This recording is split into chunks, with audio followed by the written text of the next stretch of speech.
Welcome to another edition of the USF Football Radio Show. It's our final show for 2021. It's War on I-4 week as the Bulls prepare to go to Orlando for a Friday afternoon game. A lot of talk about that one coming up in our 1 hour. Timmy McClain will join us later in the hour as well. Head coach Jeff Scott with us now. And Coach, the big story is the personnel change in the last 48 hours or so.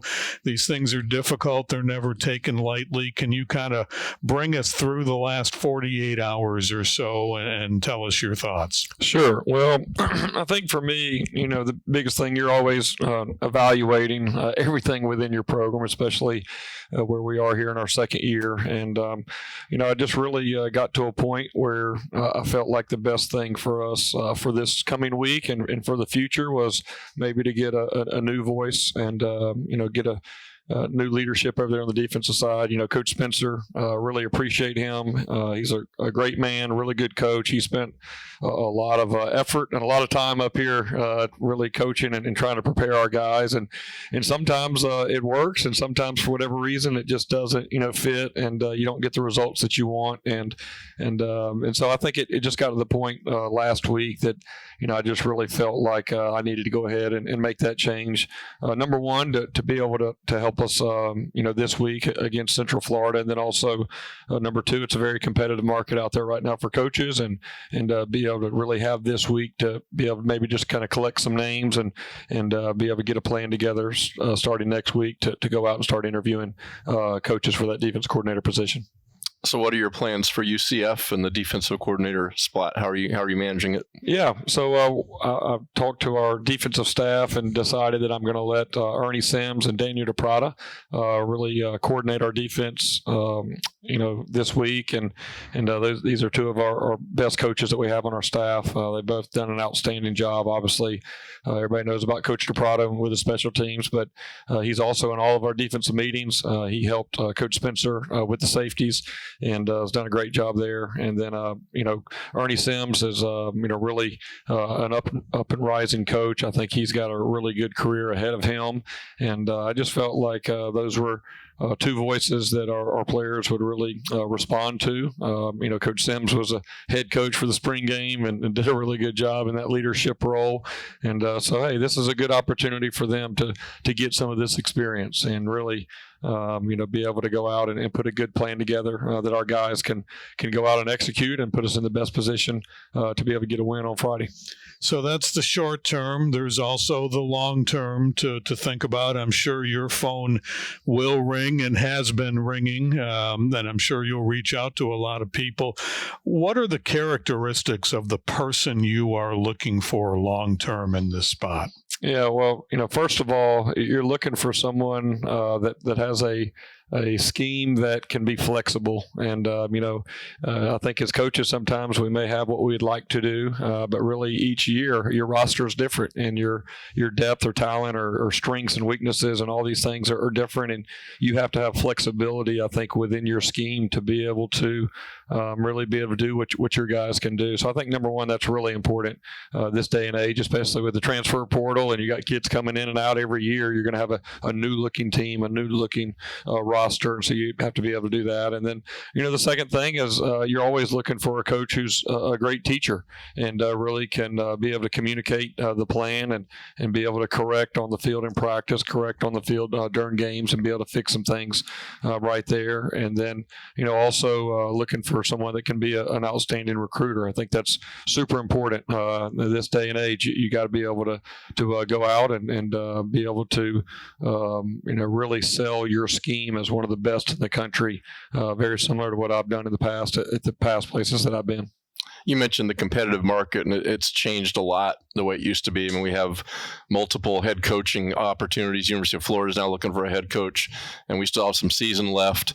What is it like to navigate this competitive market? Is it just very difficult to find the right guy, and you got to work with great speed? I think the December signing period really had a big effect on the coaching change and the coaching market and the timing, because now what you're seeing is, I would venture to say 90% of the prospects are going to sign in December. So that's December 15th. And so really, we're going to be able to go on the road starting this Sunday. And so, a lot of times whenever you're looking for a head coach or even a coordinator, a key position, sometimes you're looking to be able to make those moves to have somebody in place by signing day. I'm not sure that we're going to be in that position.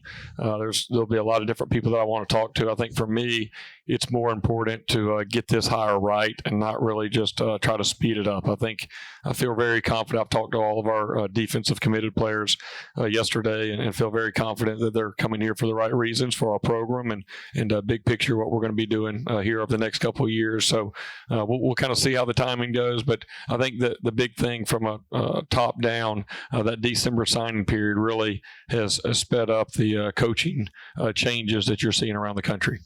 What was it like sharing this with the players? That's obviously difficult for a lot of different people. Well, you think about the players that are in a certain system with a certain person, and now it's changed. Yeah, absolutely. That's really where your mind goes when you decide to make a change like this. And my goal was to really evaluate our position there after the season. I really wanted to get through this Friday and be able to do it. But I just felt like after the game last week and just kind of watching some things, I felt like the best thing for our players and our opportunity this week was to go ahead and do it. So I met with our leadership council yesterday and then met with the team and really just be honest. I mean, these guys understand the business. They've seen it. There's a lot of guys in that room that have had a lot of different coaches during their time here. So this is not something that's new to them. And, really just to kind of be transparent and be honest and say, hey, Coach Spencer's a great man, a really good coach. We appreciate everything that he did. And, unfortunately, we just didn't get the results that we needed, and it just did not mesh the way that we all wanted it to. And so now we're going to let Coach Sims and Coach DePrada lead our defense, this week and get ready. And I think our guys obviously were disappointed because they really like Coach Spencer. He had a good relationship with those guys. But I think also that on the other side of the coin, I think they're really excited for Coach Sims and Coach DePrada to get this leadership role this week. You've mentioned time and time again, this is a production business. We all know how it works. You've been in it a long time. Your father was a coach. But these kids might be the first time they've had to deal with something like that. How do you kind of manage their emotions and get them ready for this game? Yeah, well, it's just kind of part of life. And we're not the only team, right, that's gone through adversity, right? You can look all over the country. It's really part of football. It's not like you're going to have these seasons where there is no adversity. But I think for our team, it's just kind of the next thing that they're dealing with. I mean, they've been through so many different things, and they've responded well. And typically the younger kids are more resilient, and they respond quicker sometimes than maybe adults do. So I think for them that was why it was important for me to go ahead and do that yesterday, so we can kind of get that behind us and be able to go out. We had a good practice this morning, and I thought the guys flew around pretty good and had good energy. But yeah, it's definitely difficult for that age, but it's really part of this. Part of college football now. I mean, every year your roster is going to change and your staff is going to change, whether coaches are leaving to take other jobs or you're making changes. And really, you need to maximize each week that you have together and each year that you have together and really kind of celebrate that. The next year will be a new team. There'll be new coaches coming and going and new players each year. And so really, I think, they just kind of have to take that as part of the perspective in all of this. On top of everything else, it's a short week. How much realistically can you change? How much will you seek to change between now and Friday? We're changing the entire defense. It's going to be completely different. Nobody will recognize anything. No. Yeah, that was the other message to our guys is, hey, we're not going to be able to change the defense in 4 days. And that wasn't the reason that I made the change, was really to change the defense. It was really to be able to get some new voices in front of them and maybe get a little energy and excitement behind working with Coach Sims and Coach DePrada. But I think for us there'll be some things that maybe we do a little bit different. We try to use it to our advantage. I'm sure they're sitting over there trying to figure out what those changes are going to be. So obviously I'm not going to lay that out right now. But I think within our scheme there's some things that we can maybe do a little bit more that we haven't done as much of this year. And hopefully that'll allow us to be able to have some success on Friday. for your defense and your offense, it didn't go the way you wanted to do at Tulane. And we saw a team that was on the upper trajectory. It seemed to be poised for a really good performance at Tulane. It was just the opposite. How do you evaluate what happened over there in New Orleans? Yeah, disappointing. And to be honest, sometimes as coaches, you can kind of see some things coming. And I did not see that coming at all. I mean, our guys probably had the best week of practice that we've had. I mean, I was very confident as far as our preparation going into the game.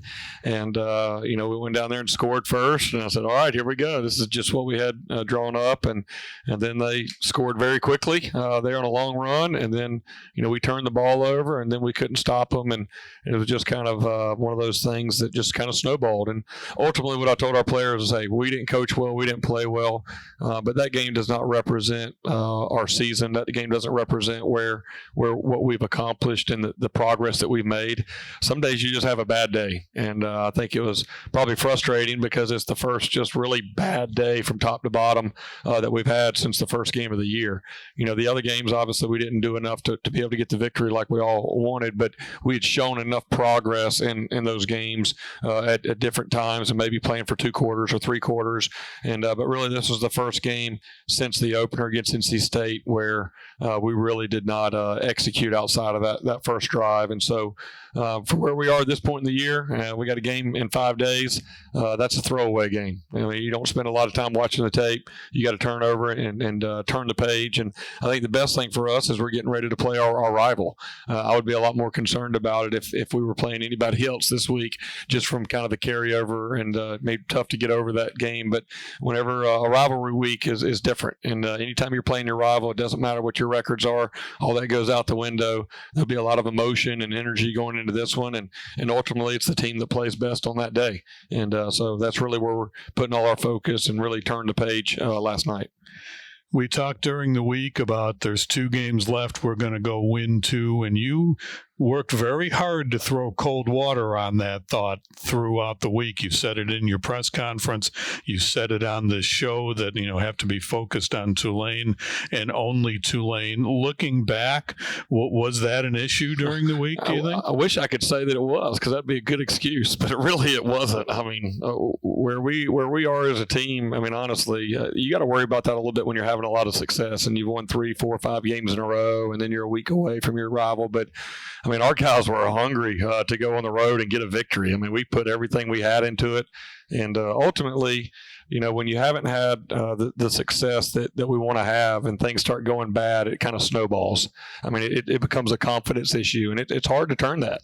And ultimately, you just have to play your way through it. You have to learn how to continue to show up and continue to play. But, when that momentum, came, and I just felt like, especially defensively, we didn't make them punt the entire first half. And that's just so deflating. And then offensively, you get in a situation where you got to throw it every down. And we're just not a team really built to throw it every down right now with where we are. So we kind of got out of whack. But I have seen teams that have looked ahead, but that was definitely not the case this past week. We put everything we had into it, and ultimately just played very poorly and had a bad day.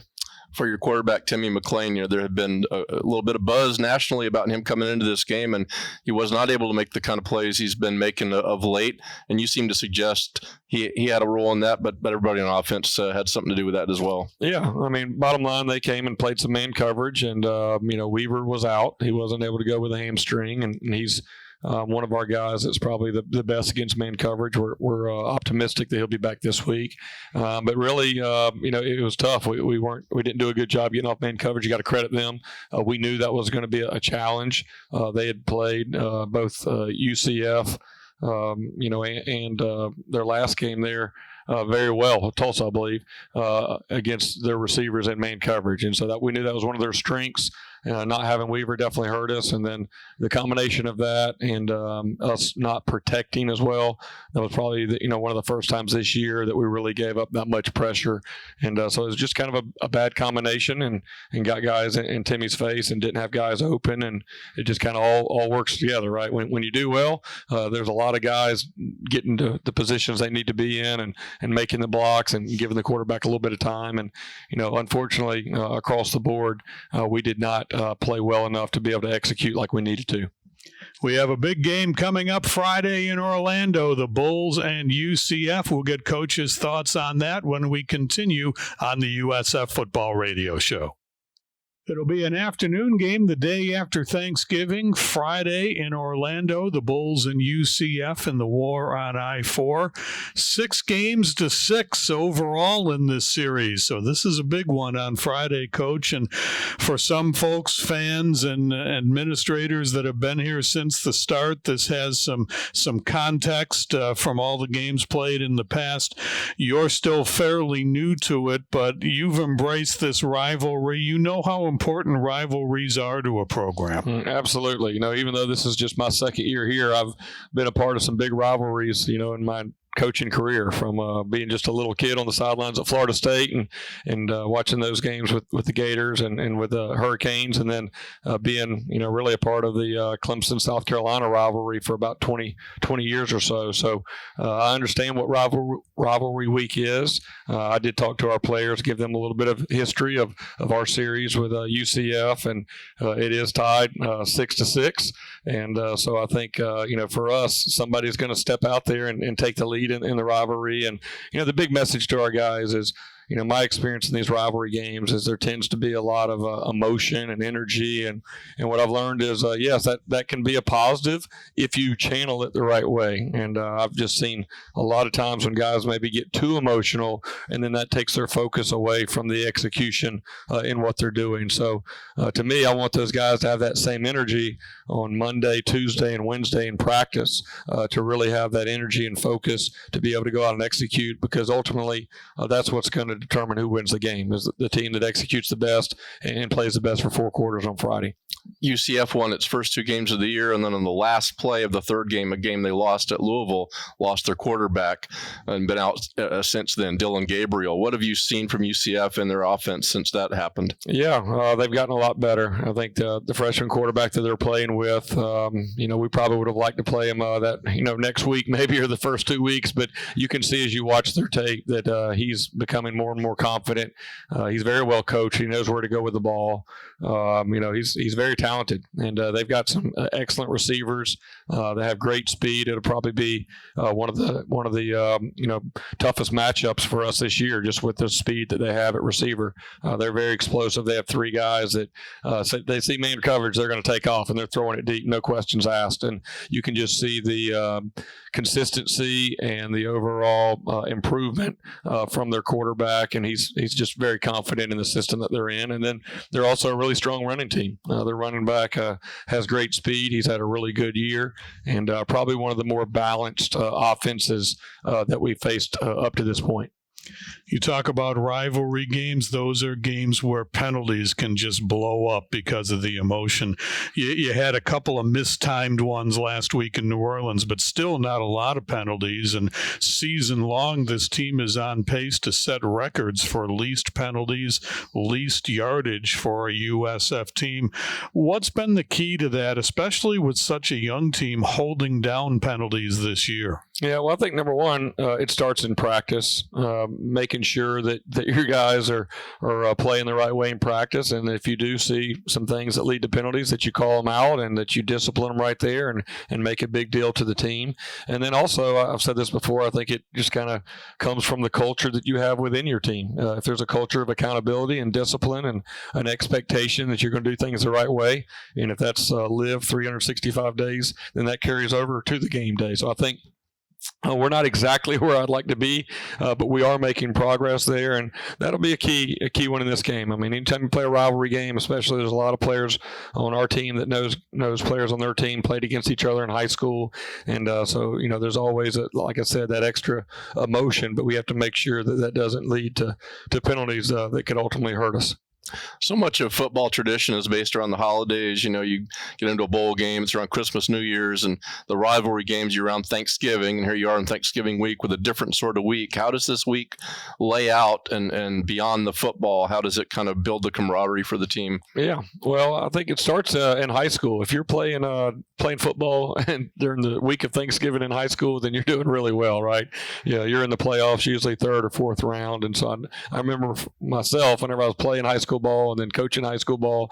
Like that was always the deal. You wanted to be playing around Thanksgiving, and obviously just a tradition even with the NFL, with the games that they have and Thanksgiving. I think what makes our game unique is playing on Friday and being one of the few games that's on. Everybody usually is at their house, with their family and watching games on Friday and Saturday. And so to have that exposure is really good. And I think for us, as far as our week plan, we played on Friday night this year. We played on Thursday, so we've already kind of worked through this short week of what we need to do, and I think our guys have handled that extremely well. And we'll take some time on Thursday, definitely to enjoy a little bit of Thanksgiving dinner.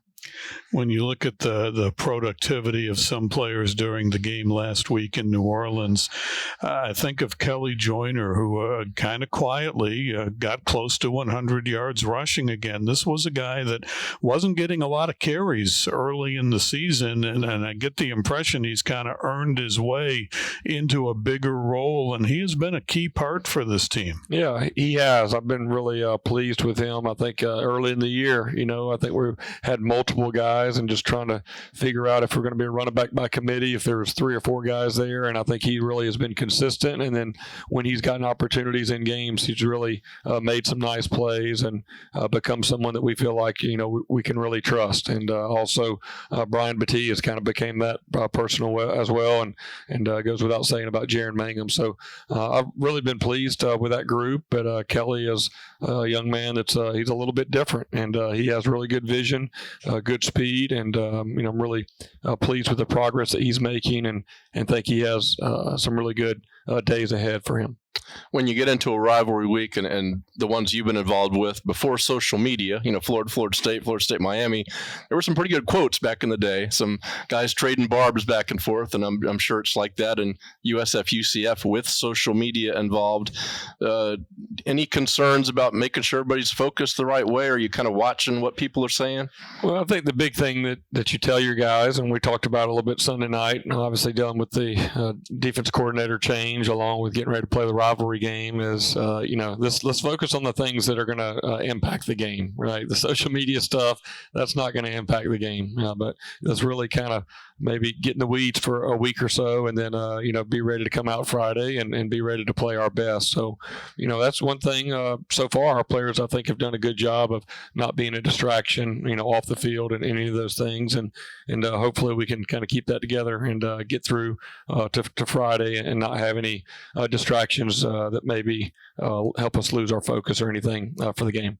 We talked a little bit about the UCF offense with their quarterback getting stronger as the year goes on. How about their defense? What do they show you on tape? How do you attack them? Yeah, they're very athletic. They've done a great job going into the transfer portal. They brought a couple of defensive linemen that have been really good players for them this year. Defensive end is a talented player. I think they have a very athletic secondary. They're long. They can run. Really good range. The young man they got from the University of Georgia is an outstanding player. And then at linebacker, they're big. They're big and athletic. They can run very well. They've really improved, I think, from where they were last year defensively when we played them to where they are now. You can really see a noticeable improvement in how hard they're playing and how well they're playing together.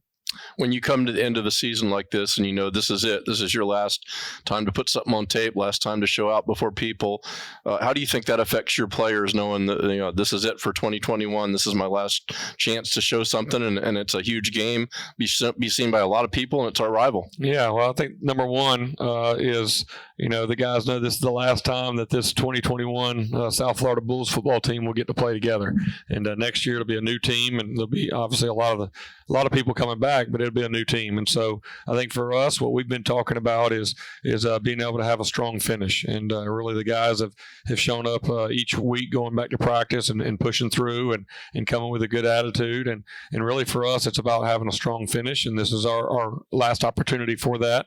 And then on top of that, it's your rivalry game. And you always want to play well. And, no matter what kind of season you're having, if you have a lot of wins or maybe don't have the record that you want, if you can find a way to go win that rivalry game, it makes the offseason a whole lot more fun. Coach, thanks for making the show a pleasure to do this year. We appreciate you. Good luck Friday in Orlando. Great. Thank you. Go Bulls. Bulls and UCF coming up in the War on I-4. Stay with us. Bulls strength and conditioning coach AJ Artis later in the hour. Timmy McClain as well as we continue on the USF Football Radio Show. Welcome back. Don't forget it's a 3:30 kickoff Friday in Orlando. The Bulls and UCF, the War on I-4. Our radio coverage begins at 1:30. And we welcome in Bulls quarterback Timmy McClain, our first chance to visit with you on the show. Glad to have you here. This is a lot for a young man to go through a college football season like this. Think back to Timmy McClain, maybe August or so before the first game. Compare him to Timmy McClain today. How have you changed going through all the experiences you've been through? I feel like I've done grown a little bit. I done got comfortable, with the game. So, yeah. I also feel like I've done, do a better job of, making better decisions, with the ball and just making better decisions with the ball and just, playing to the best of my ability. Timmy, what's it like to go through a rivalry week game with UCF, which isn't that far from where you grew up in Sanford, to be able to go to Orlando? And what kind of emotions are you feeling going into this week? It's going to be a fun game. I know my guys are hyped up. The team's hyped up about this game. We almost had them last year, but, this year we're going to get them, put on a fight. You've had a lot of experiences in this first season, some really tough opponents. As you look back to you limiting it to your game on the field, how have things changed for you? Do you see the game differently now than you did in summer? Yes, I do. NC State game, it was just a lot. And then now it's just the game didn't slow down for me. So does it take a lot to get you emotional, because you seem to be very the same emotion? Is that what something you try to do in a game? Just try to be not high, not too low, just the same? Yeah, sometimes I just try to beat myself. Sometimes I beat myself down. Sometimes I got to stop doing that. I just got to keep being me and just keep doing what I do the best. I think a lot of fans, when they think about this year, the big plays, they'll think about that 80-yarder to Horn that you tossed and he just took off and ran it in. You guys go back to high school, obviously. I know you've seen that type of stuff before, but some of the USF fans had not. How much of a comfort level is it to have him on the field with you? It's pretty good. Me and him go back way back, before even high school. So, I've been seeing, different stuff, from Jimmy. So that's pretty cool just for us to be just playing at the same level, just playing for the same team. Another thing people will remember is when you played at BYU, it was just your second start, still a very young guy in the system and a very, very loud stadium atmosphere. You guys were down, but in the second half, you and the offense just took over and you seemed as calm as you could be and you did what you needed to do to almost pull that game out. What was it like to be in that kind of atmosphere, being a young guy, and how were you able to keep so calm? Just gotta keep cool, stay calm and collective, yeah, that's about it. Really just keep being me. What's the hardest thing about excelling at this level? I mean, and there's so many decisions to make in such a short amount of time. Tuck it and run, throw the ball, buy a little more time. What has been the most challenging part of the game for you? The most challenging part is probably, just recognizing different coverages, just reading that, how to, fast pace. I got to get better at just reading it a little bit more fast and just making better, quicker decisions. So when you were growing up, your father, who's also named Timmy, who's a criminal defense attorney in Orlando and played college quarterback himself, I'm sure he tried to teach you how to play the game and has seen you the whole way. What did you learn from him and from others at an early age that kind of led you to want to be a quarterback? Well, in college, my dad did play quarterback in high school. In college, he changed his position to running back. So, something I try to do is just, he taught me how to throw just the basics, and then it was just, he just taught me the basics, really, and I just wanted to be like him. When you came in to USF, there's a number of quarterbacks here, and there are some guys with some experience, some guys that have been around the college game longer. You were part of the mix from the beginning, but there was no guarantee that you were going to wind up being the starter. Did you have a belief that by the time you got to this point in the season, you would be playing as much as you are? I had a little bit of belief. I just had faith.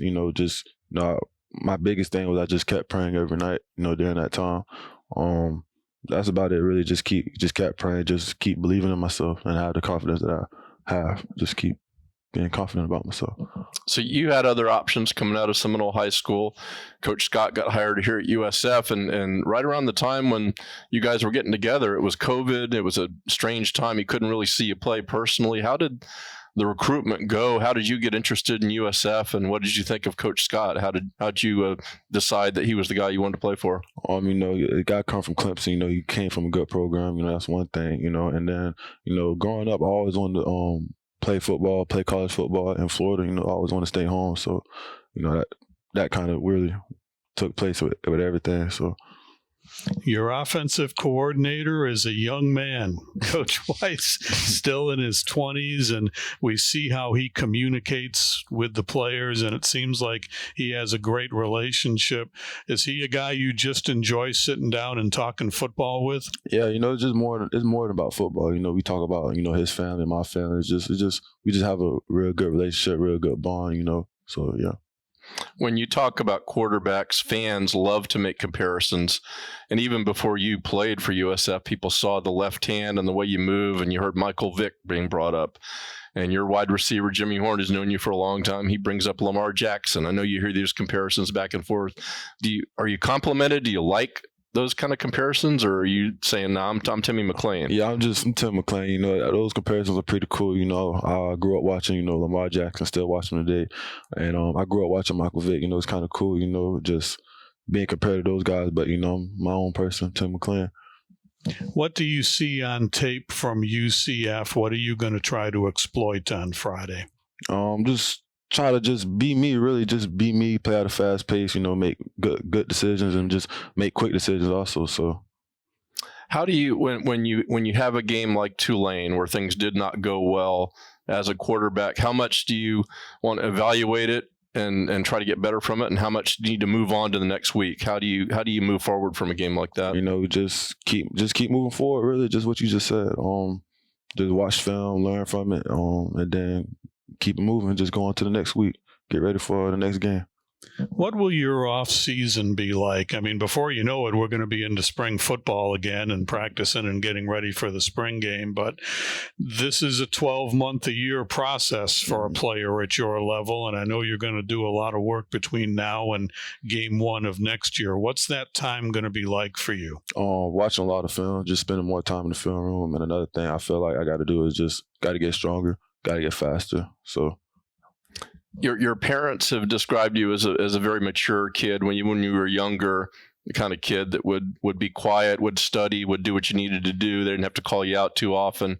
So as you're a young man in this program and everybody sees you on the field, what do you like off the field? What does Timmy McClain like to do? What kind of makes you happy beyond football? Just chilling, just playing video games, really watching movies, just stuff like that.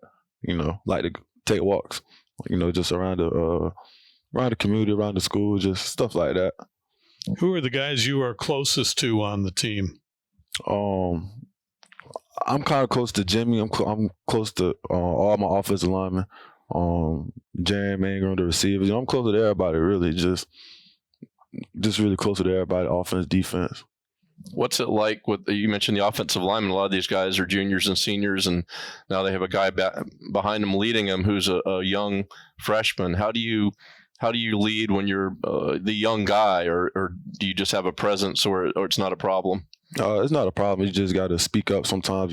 That's a challenge that I've had this year, just trying to speak up to those guys and just trying to get them on the right page and stuff like that. Well, it's been quite a year, and you've got a big game coming up on Friday. We wish you well in Orlando. Thanks a lot for taking time for us today. And thank you. Good luck the rest of the way at USF. We love watching you play. Thank you.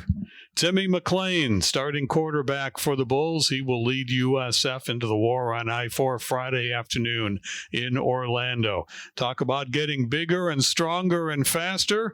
The guy who takes care of that for USF football, AJ Artis, is coming up next on the USF Football Radio Network. War on I-4, 3:30 Friday afternoon. Our radio coverage begins at 1:30. TV coverage on ESPN for the Bulls and UCF in Orlando, day after Thanksgiving. Bulls strength and conditioning coach AJ Artis joins us. He played his college ball at Campbell, coaching stops at Campbell, Appalachian State, and Tennessee, among others. Coach, thanks a lot for taking time for us. Thank you for having me. Everybody tells you that the single coach on a staff that spends the most time with players, not the coordinators, not even sometimes the head coach, a lot of times it's the strength and conditioning coach. Is that true? Very much true.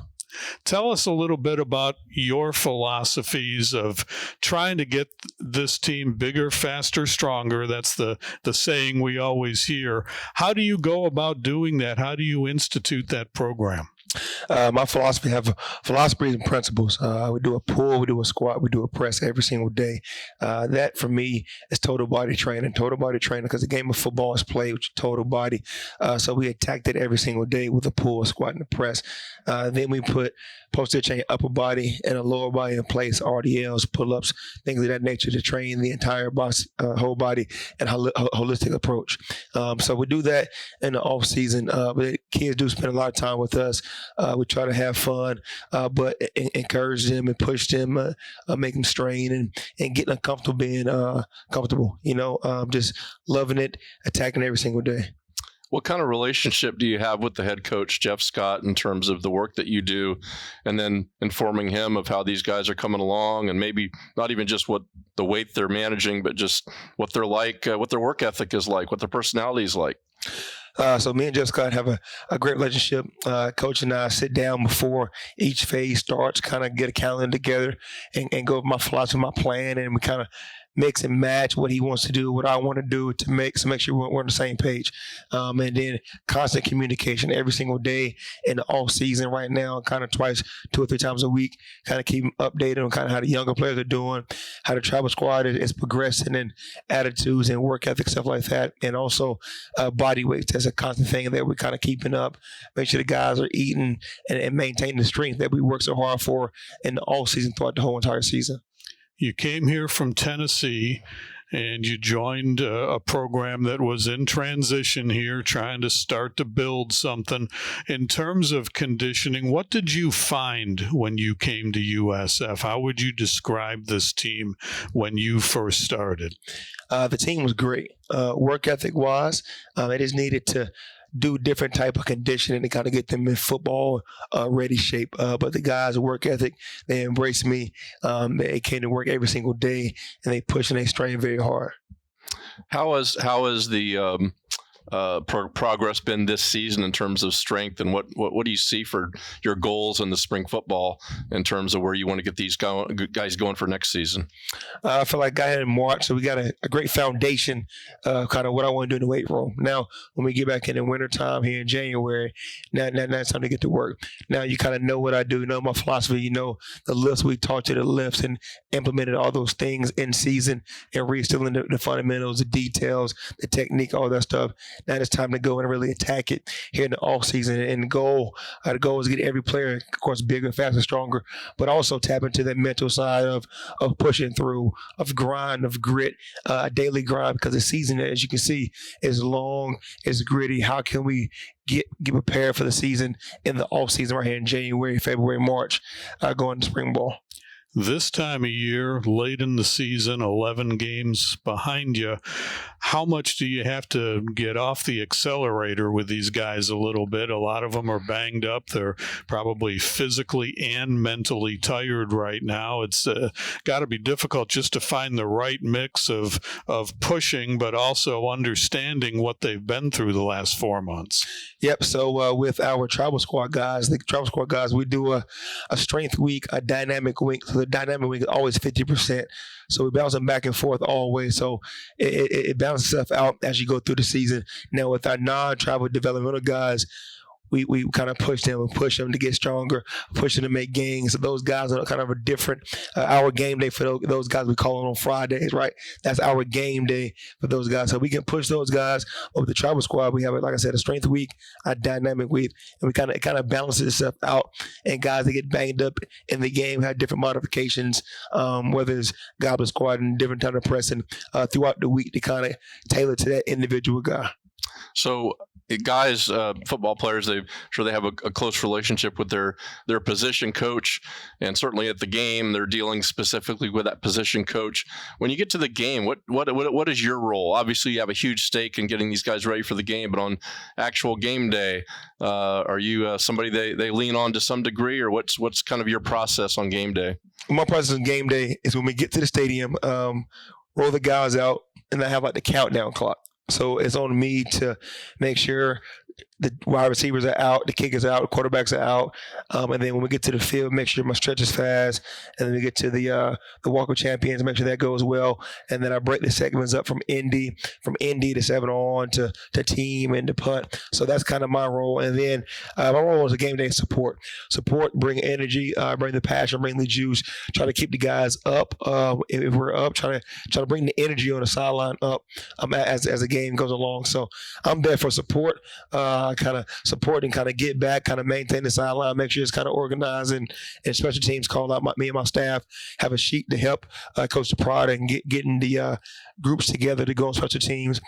So I try to do as much as we can, whatever we ask, to kind of help the team out on Saturdays. AJ Artis is with us. He's the Bulls strength and conditioning coach. We mentioned your playing days. You were a wide receiver and a tight end. Did you have a coach that kind of spurred you into strength and conditioning? Was there somebody that made an impact on you that kind of led you into your career? So I took a look at my strength coach and took a look at my tight ends coach, and my tight ends coach, he was putting in a lot of hours and doing all that stuff. My strength coach was as well, but I spent more time with him, and I gravitated towards him more. I came as a wide receiver. I went to school 185 pounds. I left 240 pounds. So I felt like my senior year on the football field, I felt the most confident because I had been in the strength program for 2 and 3 years at that point. And I felt like the weight room helped me on the football field. When I was bigger, when I was faster, I was stronger. So that kind of kept my interest to go into the strength and conditioning route. And I knew going into my senior year of football, I interned in the weight room at Campbell before my senior year. And I kind of knew that was my path and what I wanted to do. What is the culture like for a football team in a weight room? I know there's guys who are very competitive, getting that number, being the record holder. That's still very important to guys. But when you're in that room where it's only you guys and you're doing your work, what's it like? What kind of byplay is going on between you and the players? Everything is kind of on a whistle. So I do all my sets and reps on the whistle, so the guys are very locked into what we have to do. So I'll give you a great example. We're doing a power clean for 3 reps. We have 5 sets. I say set 1, I blow a whistle. Everybody's keyed in on that 1 set. Those 3 reps is all we worried about at the time. But it's a lot of energy that goes into those 3 reps. 3 reps, we coach it up. Next set goes, we try to increase it that way. So lots of energy all the time. I push energy, man. We can teach, coach up technique and all that. Only thing I need is energy, man, your effort, and everything else kind of take care of itself. Coach, we appreciate you taking time for us. Have a great end of the season and a great off season as well. You got a lot of work to do as we prepare for 2022, and we know you'll have them ready. Thank you. Thank you so much for having me. Coach AJ Ardis, stay with us. Joey and I back to wrap it up after this on the USF Football Radio Show. Welcome back. We're getting ready for the War on I-4 Friday. Joey Johnston is in for Sam Barrington on the show this week. So, Joey, here we are. Everybody knows everybody. Everybody's going to be talking. You're going to get to hear all this stuff working the sidelines. Rivalry games are fun. You got to keep your head about you, though. Yeah, it can be an emotional experience, and those who manage their emotions generally are the ones who come out on top. I really enjoy rivalry games in college football. It's a special part of the sport. I can't wait for this one. And it's true. a lot of times what happened before this doesn't matter that much. It's just how you play that day. So it's a cliche, but yeah, throw the record books out. Anything can happen. UCF is 6-4. They beat UConn in kind of an odd non-conference game last week. The Bulls coming off maybe one of their more difficult weeks of the season against Tulane. Probably a fair question to ask how the Bulls bounce back from that. Hopefully the rivalry game is enough to kind of put that out of their minds. Yeah, and I think Coach Scott, what he said maybe indicates that they're not spending a lot of time analyzing this Tulane game. This is one you throw out the window and you move on. And there is something to be said about that. Sometimes you just get it out of your system and you move on, and you know exactly what's at stake here, what you have to do to perform well in this game, and it's all speed ahead. All right, Joey, thanks. Have a great holiday. We'll see you on Friday. Thank you. War on I-4 coming up 3:30 Friday afternoon. Our airtime will be 1:30 for the Bulls and UCF. Thanks for joining us today and all season long on the USF Football Radio Show.